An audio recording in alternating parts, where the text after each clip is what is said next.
것이 앞으로 되어질 일에 대한 내용이기 때문에 알아두어야 되고, 우리가 13장이 이루어질 때에는 이 땅에 있지 않을 겁니다.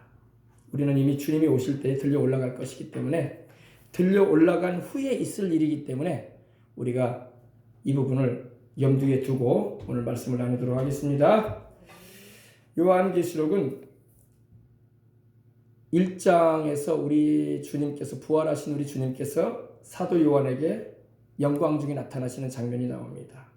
주님께서 만왕의 왕이시고 만주의 주가 되신 우리 주님께서 그 눈이 불꽃 같은 분으로, 그 머리털의 희기가 흰 양털 같으시고, 발에 끌리는 옷을 입으셨고, 가슴에는 금띠를 띠시고, 또 그 입에서는 날카로운 이한 검이 나오신 분으로 나오셨어요. 그리고 그 음성이 나팔 소리와 같이 들렸다, 이렇게 말씀하고 있습니다. 우리 주님의 영광스러우신 모습인 것입니다. 여러분 성경 읽어보면 그대로 나와요. 근데 우리 주님께서 요한계시록을 푸는 열쇠는 18절입니다. 사도 요한에게 주님 말씀하기, 사도 요한이 주님의 영광을 목도하고 그 앞에서 엎드려 버립니다. 쓰러져 버립니다. 물론 사도 요한이 나이가 많아서 그때 90에 가까운 나이였기 때문에 그럴 거라고 생각도 하지만, 주님의 영광에 압도되어 가지고 주님 앞에 엎드러져 버립니다. 그때 주님께서 오른손을 사도 요한에게 얹으시면서, 곧 산자라, 내가 전에 죽었으므로 이제 세세토록 살아있어 사망과 음부의 열쇠를 가지고 있다고 하시며 요한에게 사명을 주십니다. 너는 너의 본 것과 이제 있는 일과 장차될 일을 기록해라 그러셨어요. 이게 요한계시록을 푸는 열쇠인데, 이제 있는 일은, 내 본 것은 바로 요한계시록 1장의 내용을 말하고, 영광스러우신 우리 주님을 뵙는 것을 말하고, 이제 있는 일은 2장과 3장에 있을 역사적으로 이루어질 교회사의 내용을 말합니다. 7교회 시대라고 합니다. 그리고 이제 장차될 일은 4장으로부터 시작해서 19장까지 계속 20장, 22장 이르기까지 이제 새하늘과 새 땅, 새 예루살렘까지 있을 일. 그리고 7년 대환란은 6장부터 시작이 됩니다. 4장과 5장은 바로 천상 예배 장면입니다. 우리가 들려 올라가서 주님을 예배할 때 있을 일을 미리 요한에게 보여주셨고, 하나님을 예배드리고 찬양하며 어린 양이신 우리 주 예수님께서 구원을 이루셨음을 노래하는 장면이 나오고, 그리고 6장부터 9장까지는 전 3년 반에 있을 일이고, 10장, 11장은 주님께서 두 증인을 세우셔가지고 후 3년 반을 준비시키시고, 12장은 앞으로 되어질 일 가운데서 이스라엘 민족과 마귀와의 관계에 대해서 설명하시는 부분이고, 그리고 13장부터 19장까지는 후 3년 반의 내용이고, 그리고 이제 20장부터 21장, 22장은 이제 천연왕국과 새하늘과 새 땅과 우리가 장차 영원히 주님과 함께하게 될 천국의 내용을 말하고 있는 것입니다. 간단하게 제가 지금 줄거리만 설명해 드렸습니다. 근데 오늘 13장은 이제 후 3년 반에 있을 내용입니다. 후 3년 반. 7년 대환란을 절반으로 딱 쪼개면은, 수박을 쪼개듯이 절반을 딱 쪼개면은 3년 반, 3년 반이 돼요. 그죠? 1260일, 42달씩 되는데, 이것이 바로 주님께서 말씀하신 계시록의 이 대환란 부분입니다. 대환란 부분. 말만 여러분 들어보셨지, 대환란 하는데, 그럼 지금 이 대환란이 임했습니까? 아직은 임하지 않았어요. 지금은 재난이 좀 시작되는 부분이에요. 그리고 앞으로 대환란이 올 텐데, 그걸 미리 우리는 보는 것입니다. 그리고 주님은 우리가 환란 전에 들려 올리실 것을 말씀하고 있습니다. 오늘 목회자들 가운데는 이 부분에 대해서 다 생각이 다를 수가 있어요. 어떤 분은 환란을 통한다는 분이 있고, 어떤 분은 환란 중간까지 우리가 갈 것이다라고 말하는 분도 있고, 어떤 분은 심지어 휴거가 없을 것이다 이렇게 말하는 분들까지도 있어요. 그러나 제가 바라보는 관점과 또 우리 전 세대들, 우리 믿음의 선진들이 바라봤던 소장원 목사님, 주기철 목사님 이런 분들, 또 조영기 목사님, 또 전광훈 목사님이 바라보는 관점은 환란 전에 주님이 오신다는 거예요. 근데 요사이 젊은 신학을 하신 분들은 너무 책을 많이 봐가지고 하나님 말씀을 좀 다르게 해석을 많이 합니다. 그러므로 그것도 감안하시길 바랍니다. 제가 이렇게 말씀드릴 수 있는 것은, 주님께서 여러분 교회에 대해서 말씀하실 때에 2장과 3장의 교회에 대해서 말씀을 하십니다. 1장, 2장, 3장에는 교회라는 말이 나와요. 근데 4장부터는 교회라는 말이 전혀 안 나옵니다. 언제까지 안 나오냐? 19장 넘어갈 때까지 안 나와요. 그 많은 장에서 교회라는 말 자체가 왜 안 나오느냐? 교회를 말하니까 또 건물을 생각하는 분이 있는데 건물이 아니라 우리 부름을 받아서 이 세상 가운데서 하나님이 불러내가지고 주 예수님을 믿어서 구원받은 우리들이 교회예요.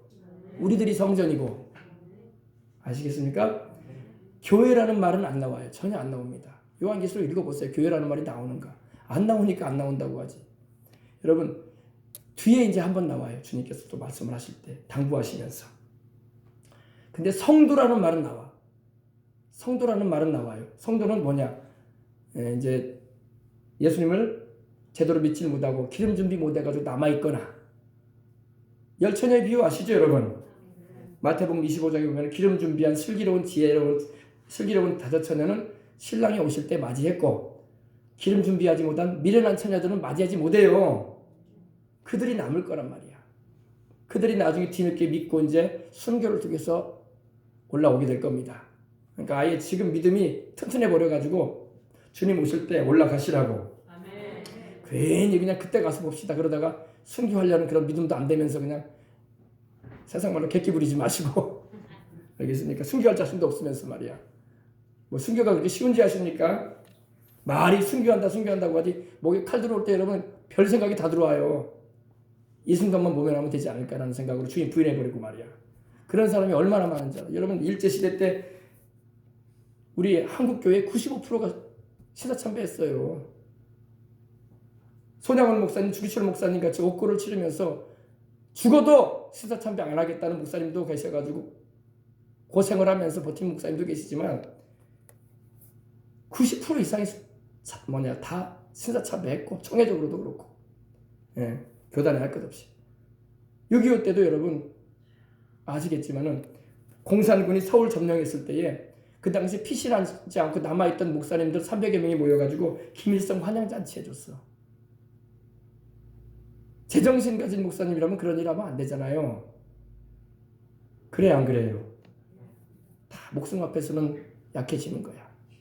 그러니까 아예 여러분 믿음을 이때에 잘 가지라고 기름 준비하면서 사시라고 기도하여 성령의 기름 준비해서 주님 오실 때에 등불 밝히고 주님 맞이하라고. 아멘. 주님이 언제 오실지는 알 수 없어요. 그러나 여러분도 잘 알고 있는 것처럼 지금 지진이나 굶주림이나 이런 유행병이나 이런 것은 다 재난의 징조들이에요. 앞으로 큰 환란이 온다는 그런 전주곡으로 지금 나오고 있는 거예요. 주님께서 세상을 지금 흔들고 계시는 거예요. 인간의 교만을 다 낮추시고 깨어있으라고 우리에게 경고하시는 그런 신호인 것입니다. 그러므로 믿음을 굳게 잡으시기 바랍니다. 오늘은 13장을 보시겠습니다. 13장은 제가 여러분에게 간단하게 설명을 먼저 해주고 오늘은 이제 11절부터 함께 나눌 텐데 이제 11절부터 은혜 나누겠습니다. 내가 보매 또 다른 짐승이 땅에서 올라오니 새끼 양같이 두 뿔이 있고 용처럼 말하더라. 그가 먼저 나온 짐승의 모든 권세를 그 앞에서 행하고 땅과 땅에 거하는 자들로 처음 짐승에게 경배하게 하니 곧 죽게 되었던 상처가 나은 자니라.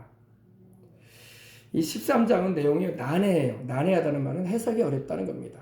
13장, 17장 아주 난해한 부분입니다. 뭐 천국 장면은 너무나 뭐 우리가 그냥 읽어도 술술 이해가 되고 야 이게 너무 아름답다 이렇게 답이 나오는데 13장하고 17장은 아주 해석하기 난해한 부분이 많습니다. 그러나 성령께서 다 알게 해주시는 은혜가 임하시기를 기도합니다. 요한이 보니까 또 다른 짐승이 땅에서 올라왔다고 말하고 있습니다. 땅은 바로 이 지구를 말하죠. 죄악 세상을 말합니다. 이미 7년 대환란이 시작됐고 이미 기름 준비한 성도들은 올라갔고 교회는 휴거됐고 교회가 휴거됐다는 것은 건물이 올라갔다는 게 아니라 건물은 남아 있습니다. 제가 필리핀에 간 적이 있는데 필리핀에 이글라시아 교회라는 이단 교회가 있어요. 근데 그 교회는 어떻게 그랬냐면 자기들이 말하는 신앙은 건물이 올라간대. 천국에. 건물이 올라가지 않습니다. 하나님이 모두게 건물을 올리겠어요. 우리를 사랑하셔서 우리 영혼 거두시는 거야. 추수하실 때. 아멘. 하나님이 뭐가 부족하셔가지고 세상 건물을 가져가시겠습니까? 천국에는 더 아름다운 게 더 많은데 하나님은 우리 생명을 귀중히 여기셔서 우리 영혼들을 주님 오시는 그날에 기름 준비시키셔서 들려 올리시는 것입니다. 아시겠어요? 예. 내가 보면 또 다른 짐승이 땅에서 올라오니 새끼 양같이 두 뿔이 있다. 이제 요한계시록 여러분 간단하게 13장 1절부터 내가 영을 간략하게 먼저 얘기해 드릴게요. 화면 올려주세요. 간단하게 올립니다. 예. 이거 설명하려면 이거 다 못 들어요. 그러니까 요한이 본 이 짐승의 모습이 나옵니다. 내가 보니 바다에서 한 짐승이 나오는데, 바다죠? 그죠? 바다에서 한 짐승이 나오는데 뿔이 열이요 머리가 일곱이다. 뿔이 열입니다. 지금 여기 뿔이 있어요. 여러분 안 보이시죠? 뿔이 10개 있습니다. 여기에. 그리고 여기 뿔에는 또 이거 면류관이 다 있어. 왕관이 다 있어. 여기 자세히 안 보이죠? 그죠?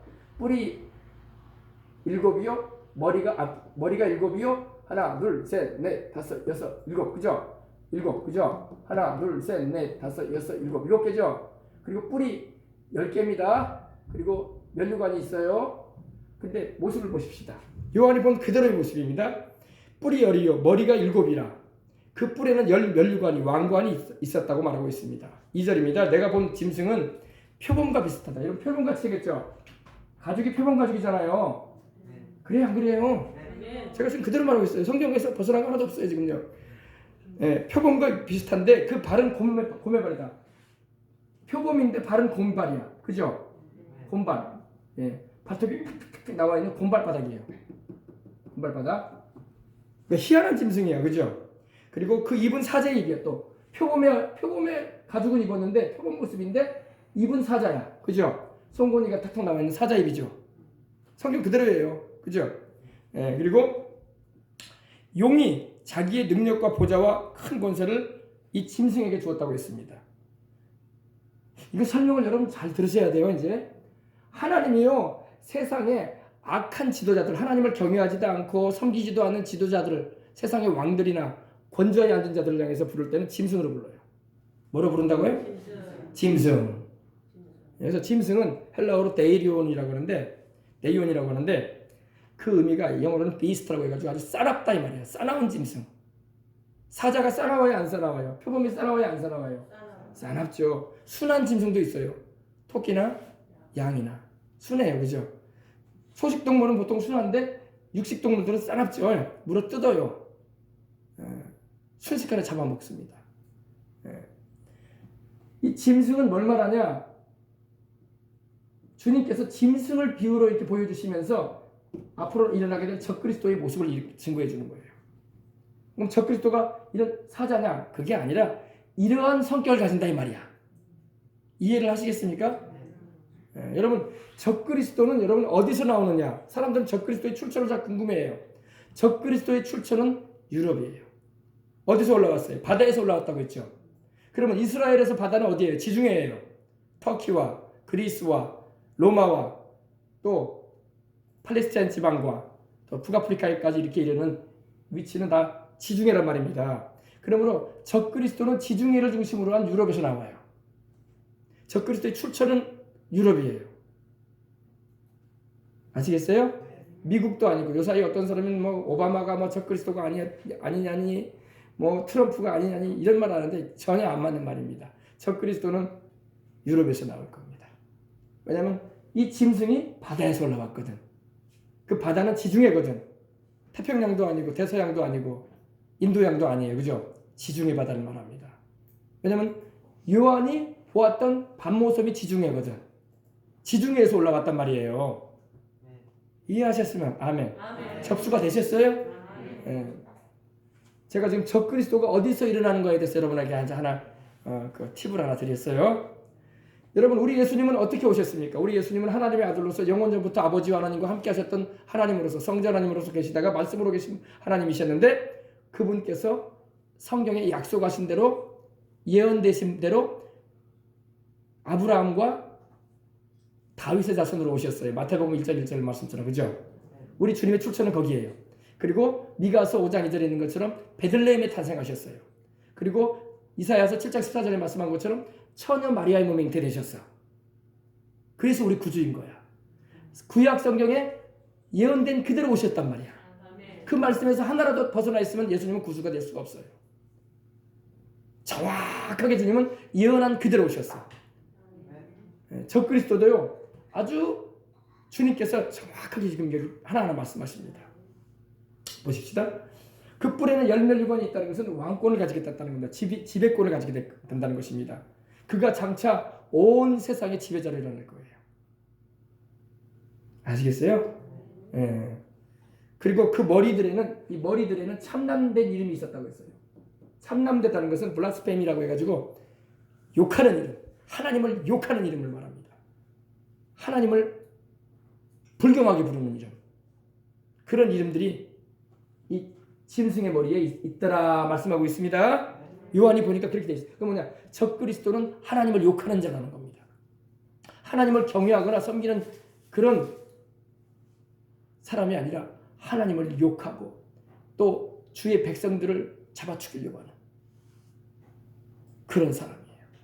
이제 사람이라고 말하기는 좀 그런데, 왜냐하면 요한계시록 17장을 보면 적그리스도의 정체가 더 드러나요. 그는 무정행에서 올라온 자예요. 그는 정체가, 여러분 우리 예수님은 누구세요? 하나님의 아들이시고 성자 하나님이시죠. 하나님이 인간의 몸을 입고 오셨죠. 맞아요? 안 맞아요? 뭐 여호와 증인이 있어요 여기? 여호와 증인은 그걸 인정하지 않잖아요.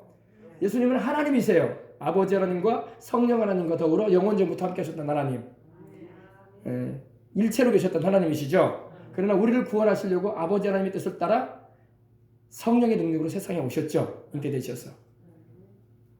적그리스도는 여러분 무정행에서 올라온 자예요. 겉으로 볼 때는 그도 사람같이 보였지만 사람이 아니야. 마귀의 종자예요. 종자. 17장에 내가 나중에 이제 그 부분도 설명해 드릴게요.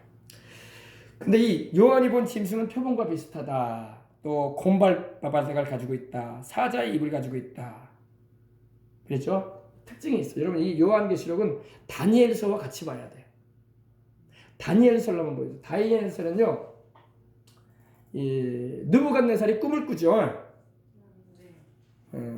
느부갓네살이 다니엘서를 보면 꿈을 꾸는데 희한한 꿈을 꿔요.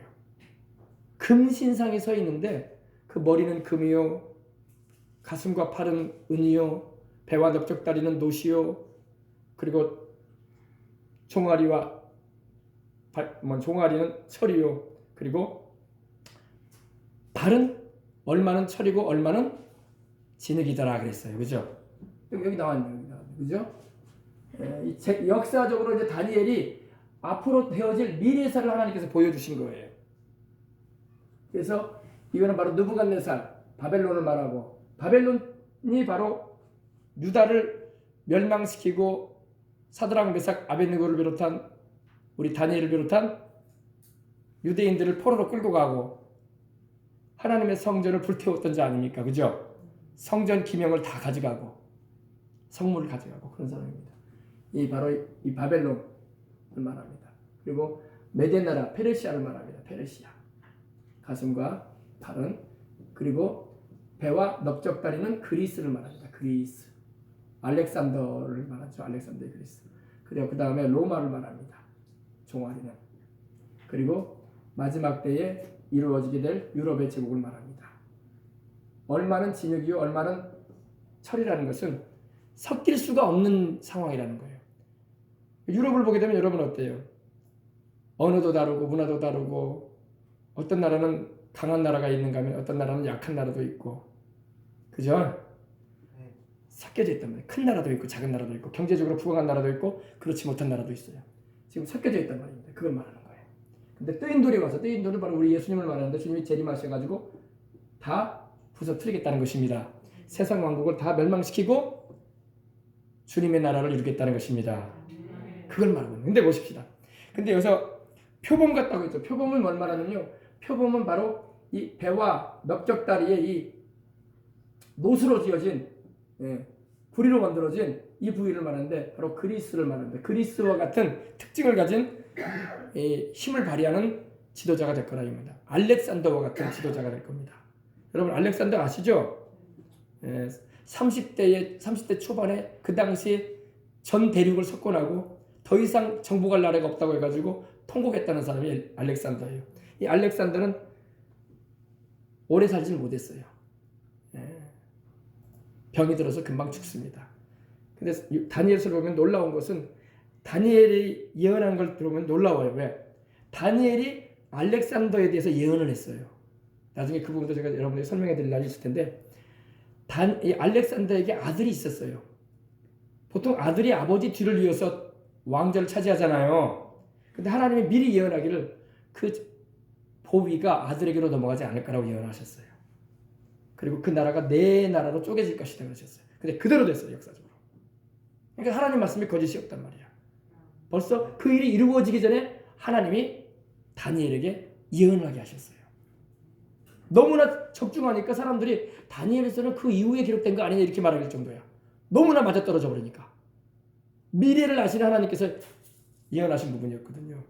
그래서 이 알렉산더의 아들에게로 나라가 넘어가지 않고 알렉산더의 수하에 있던 네 장군이 나라를 네 군데로 쪼갰어요.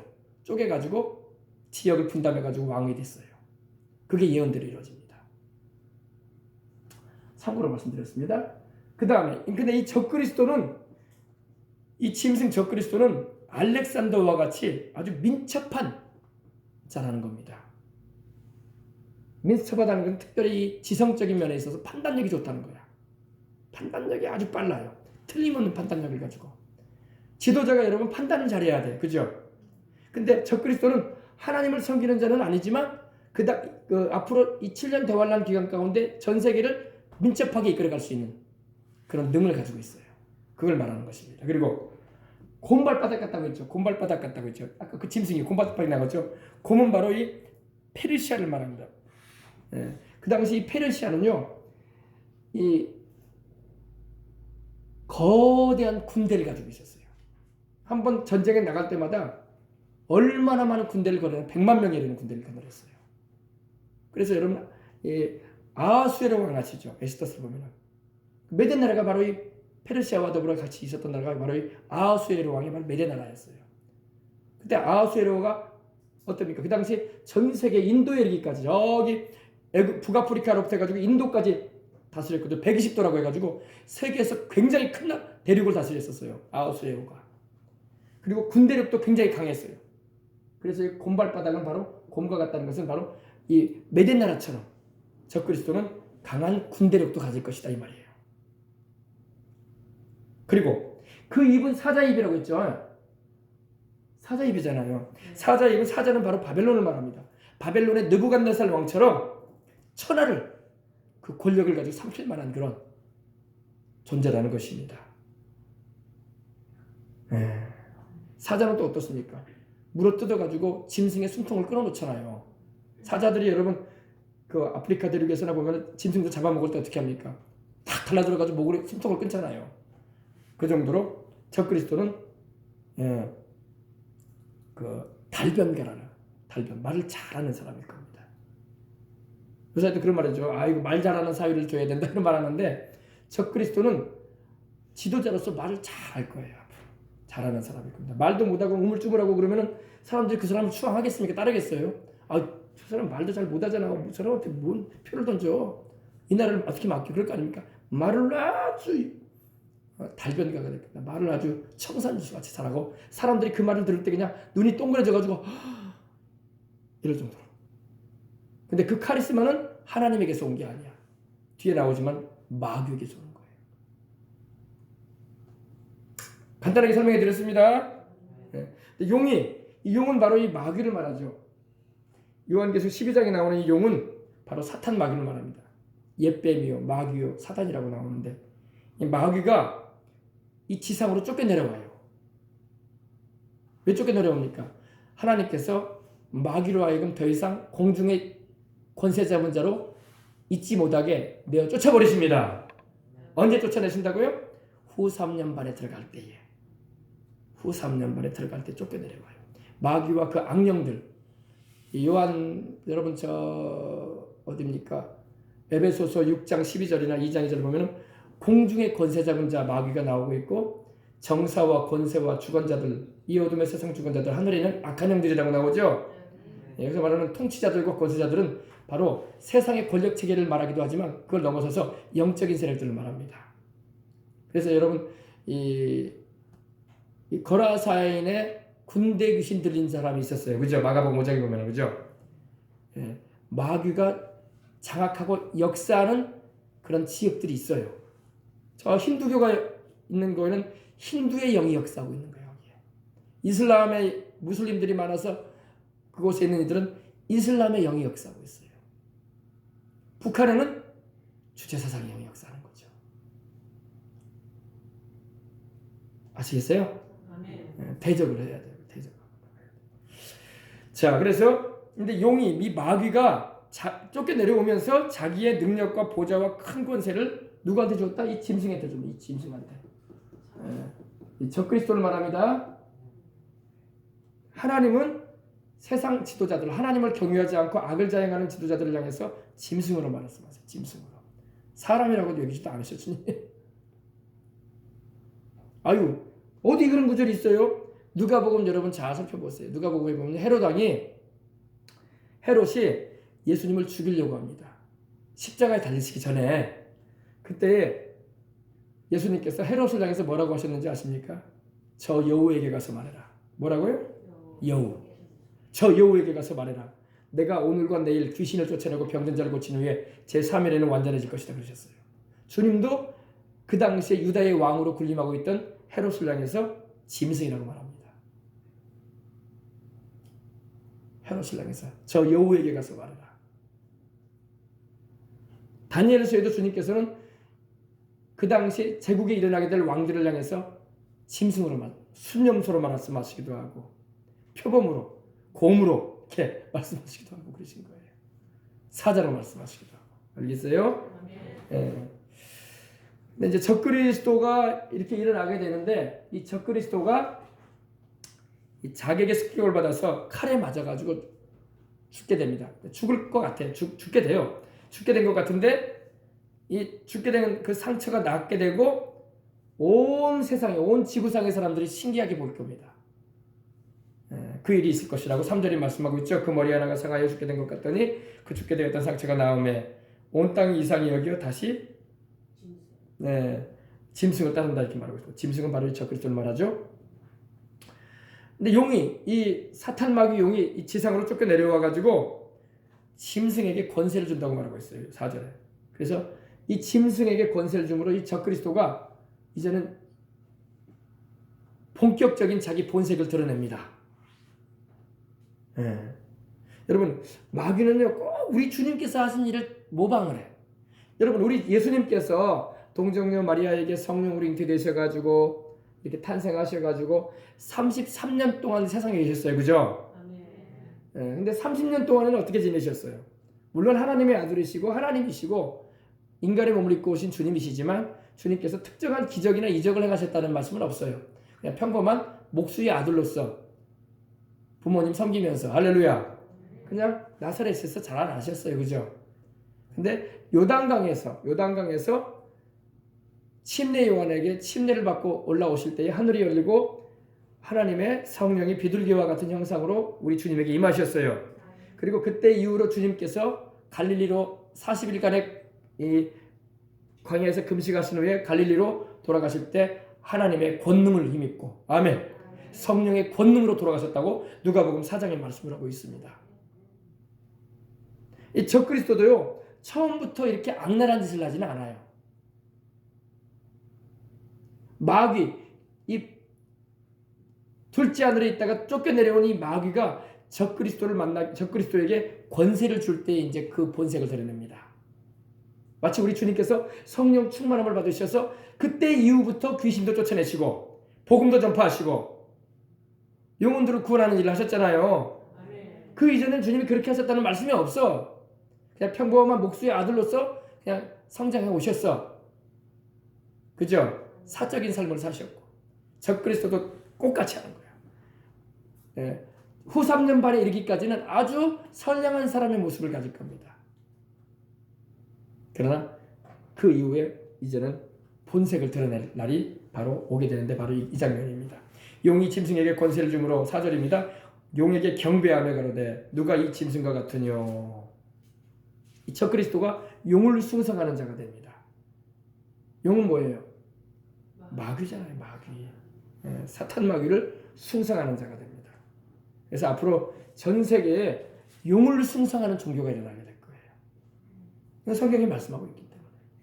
중국에서나 막 목사님 용이 많은 거 아닙니까? 저 태국이나 캄보디아 가면 뱀이 막 있던데 그런 거나 좋아하는 거 아닙니까? 무슨 전 세계 사람들이 용을 좋아하겠습니까? 이렇게 생각할 텐데 앞으로 용을 종교로 하는 종교들이 일어날 거예요. 용. 징그러운 그 용을 추앙하는 그런 세상이 될 겁니다. 마귀가 그렇게 세상을 끌어갑니다. 지금은 안 그렇지만. 알겠습니까?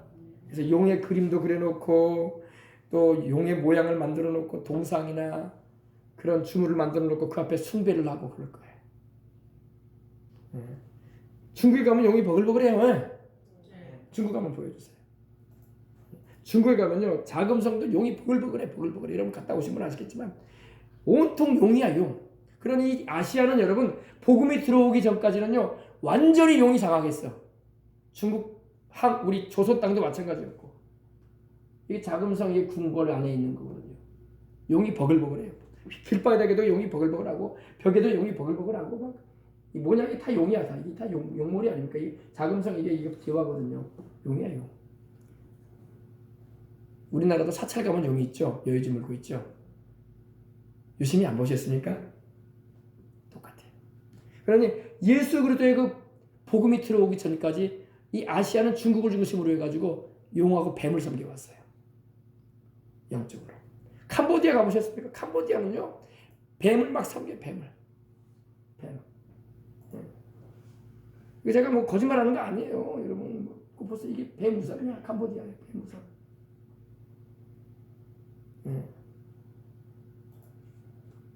태국은 말로 또 없고 태국도 뱀 섬기고 불교권이고 동남아시아는 완전 중국을 중심으로 해가지고 우리나라도 조선시대 때 그래서 왕들이 입은 옷을 뭐라고 했습니까? 용포라고 했잖아요. 용포. 용이 입는 옷이다. 왕의 얼굴을 뭐라고 했습니까? 임금님 얼굴을 용안이라고 했잖아요. 용안. 용의 얼굴이다. 왕이 하는 의자를 뭐라고 했습니까? 용상이다. 그랬죠? 제가 베이징에 가보니까 중국 북경 가보니까 자금성에 이 황태자가 태어나잖아요. 어린아이가. 그러면 우리로 말하면 베네쩌고리 있잖아요. 그 조그만한 거. 그것도 용이 버글버글해. 그걸 익혀가지고 키워요. 근데 이 적그리스도는 용을 숭배하게 만들어요. 용을. 그러면서 누가 이 짐승과 또 같네 하면서 서로 그냥 칭찬해 주는 거예요. 마귀는 또. 그리고 누가 이로 더불어 싸우리요. 지상에는 이제 주님의 여러분 이걸 아셔야 돼요. 우리 주님이 오실 때 여러분 우리가 들려 올라갈 때에 성령님이 이 세상을 떠나세요. 어이구 성령님은 남아 계시는 거 아니에요? 아니에요. 성령이 떠나십니다. 이걸 알아야 돼요. 데살로니가후서 2장을 보면요. 막는 자가 계시는데 옮겨진다는 말씀이 나와요. 적그리스도가 출현하기 전까지 성령께서 막으세요. 마귀의 활동을 자꾸 막으신단 말이에요. 주님께서. 하나님께서. 근데 주님께서 교회를 들려 올리실 때 우리들을 들려 올리실 때에 성령께서 떠나셔요. 그래서 고양이가 없는 곳에 쥐가 활개를 치듯이 마귀가 활개치기 시작하는 거예요. 적그리스도가 이제 출현을 하는 거예요. 여러분과 저는 적그리스도를 볼 일은 없을 거야. 왜? 그가 출현하기 전에 우리는 갈 겁니다. 너무 적그리스도에 대해서 막 깊이 있게 뭐 너무 그냥 두려워하고 그럴 필요는 없어요. 그는 우리하고 상관이 없어요. 그는 이제 안 믿는 이들, 기름 준비하지 못하고 남을 이들하고 상관이 있을 거야. 우리는 그를 볼 일이 없을 겁니다. 환난 전에 우리는 갈 거기 때문에. 이런 말 하면요. 아이고 믿음 없는 말씀을 자꾸 하네요. 무슨 우리 믿음을 주시고 싸워 이겨야지. 뭐 그런 믿음 없는 말을 합니까? 이렇게 말하는 분도 있는데 그렇게 말할 때가 아니에요. 지금은 앞으로 여러분 감시와 통제가 더 심해지는 세상이 됩니다. 여러분 가지고 있는 핸드폰도 여러분 다 추적 장치가 되어 있고 앞으로 여러분 안면 인식이 되어지는 모든 이런 촬영 기구들이 우리나라에도 도입이 될 겁니다. 지금도 여러분 열 감지기 하잖아요. 그게 여러분 열만 감지하는 게 아니라 그 사람의 홍채도 감지할 수 있고 그 사람의 얼굴면을 통해서 사람마다 얼굴이 다 다르거든. 그걸 통해서 그 사람의 정보를 다 알 수 있어요. 그런 세상이 온단 말이에요. 그런 세상에서 여러분이 어디가 우리가 뭐 피하여 지리산 꼴짝에 들어가면 뭐 숨어질지 아십니까? 여러분 열감지 카메라 알아요 몰라요? 숨어 있어도요 밤에 카메라만 딱 갖다 대면요 색깔이 다 드러나. 열 감지되기 때문에 열만 딱 맞추면요 어디에 숨어 있는지 다 보여. 색깔대로 붉은색으로 빨간색으로 또 하얀색으로 맞춰놓으면요. 짐승들도 그렇게 잡아요. 제가 이번에 보니까 멧돼지 있죠. 우리 여수에도 저쪽에 화양면 저쪽에 어디 있죠? 여자만 쪽에 그쪽에 산 쪽에 멧돼지가 나온다는 말을 내가 들었거든요. 멧돼지 잡으려면 여러분 멧돼지가 어디 있는지 어떻게 알아? 그죠? 사냥꾼들이 열감지기 가지고 잡아요. 밤 캄캄해도요 열 카메라로 딱 비추잖아요. 그러면 딱 떠요. 신기하죠? 그 껌껌한 밤에 사람도 다 핀단 말이에요. 숨어 있다고 여러분 발각이 안 되는 세상이 아니에요. 여러분 핸드폰 딱 키자마자 여러분 추적돼요. 어디 있는지. 이번에 여러분 광화문에 갔다 온 사람들은 더 알잖아요. 이동통신 회사들에서 다 정보 제공해줘 버렸잖아. 그래요. 다 추적돼요. 숨어 지낸다. 어디 뭐 깊은 지하실에 가면 안 들킬 거다. 그건 옛날 얘기예요. 지금은 추적이 다 돼요. 다 잡힙니다. 그러면 이제 뒤에 나오지만은 심승의 표를 받도록 강요시킨단 말이에요. 그렇지 않으면 죽일 텐데. 지금도 여러분 어때요? 이번에 그 뭐죠? 코로나 우한 바이러스 그 검사 안 한 사람들 얼마나 추적합니까? 지금도 그러는데 추적해서 잡아내잖아요. 빨리 받으라고. 그죠? 그리고 아예 사람들이 이상하게 보잖아요. 안 받으면. 그죠?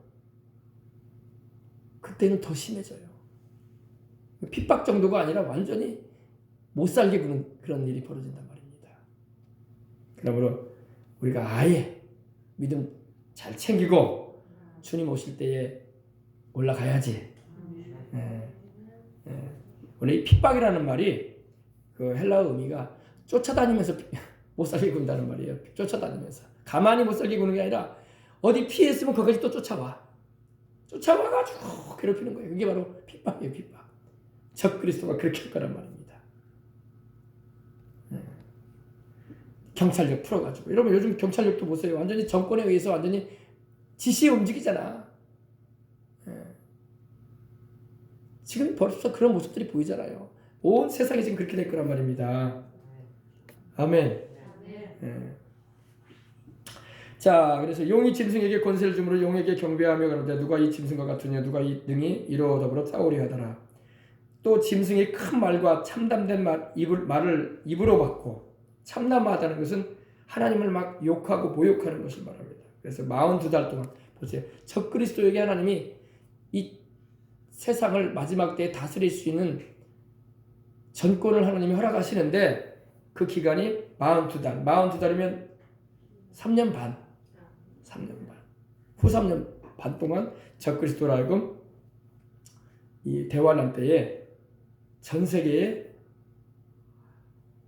나라와 사람들을 지배할 수 있는 권한을 허락해 주시는 거예요.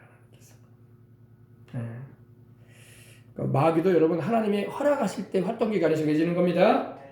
그러나 여러분 이때에 여러분 남아있게 되면 어디 도망갈 수도 없고 피할 수도 없고 그때는 예배 같은 거는 아예 꿈도 못 꾸고 모여서 예배 드린다는 것은 있을 수도 없는 일이고 자기 신앙 지키기 위해서 발버둥 쳐야 할 때가 온다는 겁니다.